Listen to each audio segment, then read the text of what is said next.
তুমি সুজন দেখা কইর পীড়িত মরলে যেন ভোলে না দরদি।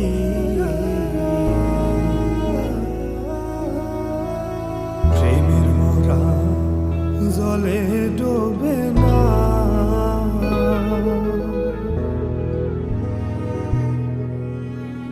প্রেম কইরাছে আয়ুব নবী। তার প্রেমের রহিমা বিবি গো, ও তারে 18 সাল কিরাই খাইল। 18 সাল কিরাই খাইল, তবুও প্রেম ছাড়ল না দরদ।